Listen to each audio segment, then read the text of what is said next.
Hello ladies and gentlemen, Deja Vu here, and we are on to set 2 of the semifinal series between Jangbi and Sue. Jangbi taking down game 1 on New Bloody Ridge, and now we move on to Pathfinder, and it's, well, it's a massive quirkiness, we'll go with that, with the odd interior start positions, the narrow paths along the corners, really a drop-heavy map, a speed-oriented map. If you can get through those back alleys and do some harassment, those kinds of things are really effective on this map.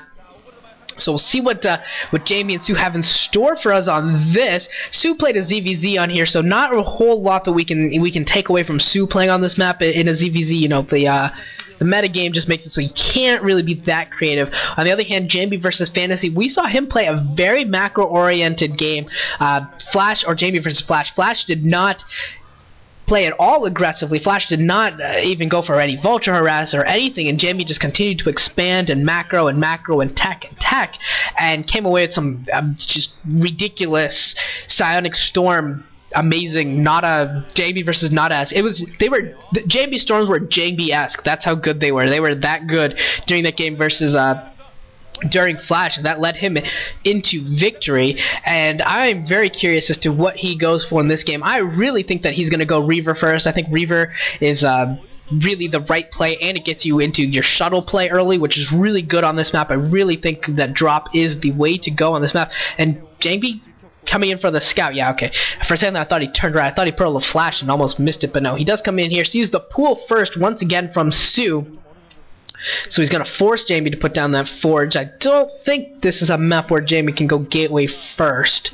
I don't think we'll see that. But Jangbi is trying to be annoying with his probe right now. You can see him. What he does is he mines from the mineral, and then the drone actually has to think about mining from that mineral and then move. So what he's just trying to do is just be as much of a nuisance as he can with this probe. Not quite Beastu-esque. A Beastu probe would be even more effective and would take even less hits than a Jangbi probe, but still, nonetheless, it is annoying and harassive and a pain to deal with. And that drone actually is rather close to death. I imagine that drone will shortly become his next building, whether it's a hatchery or an extractor or what. I think that drone is going to become a building over time. And Jangbi just looking once again, just looking to do more harassment. Doesn't look like he's going to be able to, though. I think he's just being a nuisance. I love this. Jangbi just being a complete nuisance, and also putting down his Nexus. So he does get his Nexus down. Did go Forge first, and then gets the Nexus and then the cannon. So pretty standard opening here from Jangbi. Sue, he didn't do it in game 1. But I think we will. I think this is finally the time. I think he will go for some sort of Hydra bust, Hydra drop sort of build here. It's been effective before. I've seen Hydra and Zergling drops on this map be so effective right into your opponent's base. And then it's not like you just can't have that many cannons in your base to defend against it. It's just so hard to scout it out, even with Corsairs. It's just so hard to cover basically an entire ring around your base to stop drops. It's so hard. It's particularly for Protoss. You can't put cannons everywhere. They're too expensive, and they need the pylons and everything, so it's just too expensive. And so Protoss is pretty vulnerable on this map to drops, particularly from odd angles where they're not necessarily expecting it. The probe for Jangbi trying to get back into the main for Sue once more, wants to continue to get that scout in. We do have a cybernetics core already started for Jangbi, so everything looks to be right on time here. Nothing too quirky going on, as Jangbi Maynards his 6 probes to his natural expansion. And what else have we got going on here from Sue? We've got his lair has started. So once again, just very standard builds here right now. Doesn't look like we're going to see anything funny. And it's just a matter of waiting for the tech choices is where it's going to come down to. Where will we see Mutalisk come into play here? Because they do have a lot of area to run back and forth. It's just, you know, air is very effective on this map. And how much will Jangbi devote into air resources as well?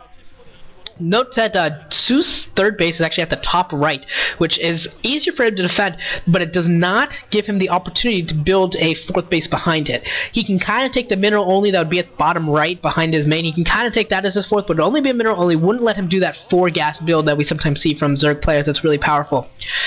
Looks like he doesn't even want to go there, though, because he is pulling down a Hydras down. We are going to see a 3-hatch Hydra break, and yeah, we'll see if Jangbi's able to scout it out. If Jangbi's able to figure out that it's coming, he's throwing down a second assimilator already. So he is going to go for his tech build. And Jangbi is one of those players that he cuts so many corners. I mean, it's just insane how many corners he cuts. He really does, like, we talk about it a lot of times, how you're scouting out and you're trying to react by saying, okay, you will go hatch before pool, so we don't have to put down 2 cannons, but we'll get a cannon later. Jangbi will try to build no cannons for like 5 minutes. Jangbi really does cut just a ridiculous number of corners.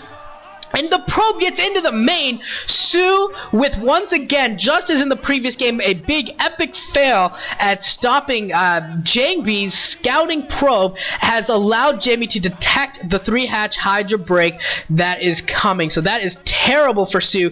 Jangbi knows that this is coming, and now he's got probably a full minute to 2 minutes to prepare for this. And however he's going to respond, he does have that second gateway, and I'm trying to gauge where his tech level is at. I didn't get to see what kind of tech he decided to go for, but he's got a really good idea of what's going on right now of the Hydras, and he's getting more Corsairs out. A second cannon right now might be setting up for a third as we speak. Very likely is, actually. And here come the Hydras. Speed has finished, and Su is going for it now with a pretty small number of Hydras, and those Corsairs actually detected, so he knows exactly. Jangbi knows exactly what's coming his way. Some Corsairs coming here are going to pick off this Overlord. Is there a? I don't think it's possible that he has a drop already. So, but the Overlord coming here. This is basically a sacrificial Overlord to try and get a scout on. He wants to see if there's a Citadel, a Templar Archives, if there's a robotics facility, those kinds of things. That is what that Overlord is looking for, and he's going to actually use this Overlord and get a pretty good scout on the entire base. And Jangbi doesn't look like he has much of any tech buildings down right now. So this 3-hatch Hydra break is actually going to have a chance here of picking up some of the extraneous buildings of Jangbi. That gateway is definitely going to be at risk. I think that is going to fall. I don't think Jangbi's going to bust out in time to take that down. And Jangbi's tech, I'm not really sure what it is. I gotta think that it's there. I gotta think that there's probably a Citadel and Templar Archives or something there, but I just missed it. The camera hasn't seen it yet. And Su once again in the back. You can see the minimal saturation, particularly at third base where there's only 3 drones. Minimal saturation, so he's not exactly going to be setting up for a strong mid game here. Corsairs looking to pick off some of these Overlords, so if Jangbi can get going on DTs and destroy a bunch of these Overlords, that would get him in great position to defend right now. He does have the Citadel of Vadun. Have not yet seen the Templar Archives. They are probably building somewhere, I would think, but not entirely certain right now. And these Hydras just trying to keep the Corsairs actually inside the base, which is pretty funny right now. They're guarding those Overlords and trying to keep them inside the base. Speed has completed on those Zealots as well as +1 weapons, so they will be a pretty solid force against Hydralists. Those Hydras need to get upgrades as well in order to compete into the later stages of the game. And it looks like we are going to have a drop going on here, possible. Well, okay. Well, it looks like he's either setting up for a fake drop or a real drop here with all of these Hydras. We could be seeing that. Corsairs are, yes, he is going to go for a drop. Corsairs are in position though, and they're going to scout this out, and he is going to go for it. Jangbi is going to go for it, try and pick off a bunch of these Overlords, and is actually going to retreat these Corsairs as the Hydras get re-dropped. So these are a lot of damage. Corsairs will Su go for it. Su is going to go for it. These Overlords, a bunch of them do go down. Tons of Overlords going down, and more could fall. Su is now in the red, cannot produce more Hydras, cannot support this attack right now until he produces more Overlords. So Su, that was absolutely terrible for Su, losing that bunch. Looks like 3 or 4 Overlords went down very, very quickly. So that was really bad for Su.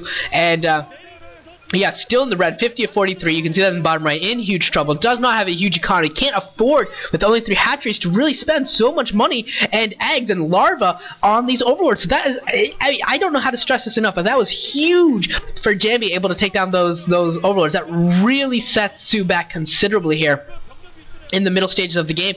He stops the drop, he stops the production, he does a lot of damage. So that was excellent by Jangbi, and you can see it's getting reflected, starting to get reflected in the side count as the economy for Jangbi is still going strong, and it's not for Su.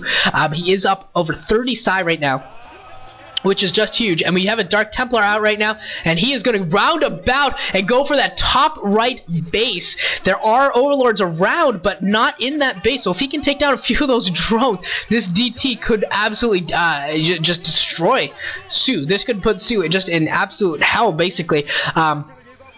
If he's not able to stop this. Corsairs marauding about a little bit, looking for Overlords right now, and he wants to stay on top of things, make sure he doesn't get dropped when he doesn't expect it. The DT does get in, picks up 1, 2, 3 drones, and now it'll probably try going to the natural, maybe, but if it does, it will almost assuredly get picked off. So we'll see what Jangbi decides to do with that, or DT. It is scouted out, so he's going to have to move it backwards, and he's going to move it back into that top right base, that third base, and just try and continue to be annoying with it. And Corsair's coming in here, going to go for the Overlords once again, going to pick off a bunch of them. I think it looks like they picked off 3 more, and these are not even upgraded Corsairs, by the way, but they do manage to pick off 3 more, and looks like Su actually overbuilt him on Overlord, so even though he loses a few there, still has enough to continue producing. But look at the economy, just does not have much of an economy. Is coming in here for a drop, and Jangbi is somewhat prepared for it. It depends whether he's got Obside, which I don't think he has. He's going to bring his Corsairs back, and those Lurkers could be devastating if Jangbi is unable to get good storms off. He does get 1 storm off, and that is a good storm. And does he have any more storms coming in here? And he needs to get another one to try and take off some more of these Lurkers, and I just don't think he has any storm. And Jangbi spending a lot of units here, throwing a lot of Zealots away, trying to take down the Hydras, and the Lurkers doing so much damage here. It looks like they picked off a bunch of probes, so a fantastic drop by Su has evened out this game in a lot of respects right now, especially if he can continue to take down buildings. He will be in great shape, and a nice storm coming in here from Jangbi, taking off several of the Hydralisks, and the Corsairs in position are going to make sure that Su does not come in here for a secondary drop, that this is all that Jangbi has to deal with, and he doesn't have to worry about more, which is very, very important for him. If more Hydras get dropped in here, if more Lurkers in particular get dropped in here, it would be become very difficult for him to deal with. And a nice storm picking off the rest of the Hydras, so it doesn't look like, okay, just a couple of Hydras left, and Corsairs coming in here, going to pick off a couple of Overlords that we're looking to reinforce, and still waiting on that Obs for Jangbi. We have the Observatory, but we're waiting on the actual Observer in order to finish clearing this out, and there it is. So Jangbi is going to be able to clear this out relatively effectively now. He brought in Overlord suited to try and pick off this Observer, but Jangbi doing a pretty good job of keeping it alive, and does manage to clean this up momentarily. He will have it completely finished out. Yeah, there we go. He is going to clean it up. But Su, look at Su, has not produced anything at that third base. No drones there, so is not looking to re-drone. And his side count is into the 30s. And this side count is terrible for Su. Even though he's done a lot of damage, I mean, even with that, even with all of the damage, that's an extremely effective drop. He killed off a lot of units. He killed off a lot of probes. He's still behind. So Su is still in trouble here. Jangbi with a lot of gas could start converting into just a lot of Templar, and with just Hydralisk, and you're basically going to be storm dodging your entire time. It's going to be difficult. Actually, never mind. It looks like the Templar Archives was picked off, so Jangbi is not going to have all of these storms that he wants.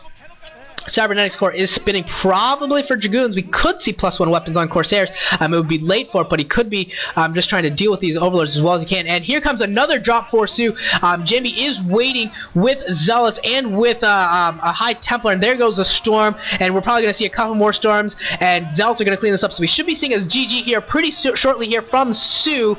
There is nothing left for Su to do but type out. He is out, and he is going to be on the ropes. Jangbi, with his excellent drop defense, is going to win this game. There's GG from Su. So Jangbi takes a stranglehold on this series, up 2-0. Su is going to have to win 3 consecutive games in order to advance in his Royal Road aspirations. Fantastically defended game by Jangbi, able to detect and defeat the 3-hatch Hydra drop, and he is going to be this close, just 1 win away from advancing to the finals to face Fantasy. Well, we'll go on to set 3, and should Jangbi win, that could be it, and we could be seeing a PVT finals between Jangbi and Fantasy. I will see you guys all in the 3rd set.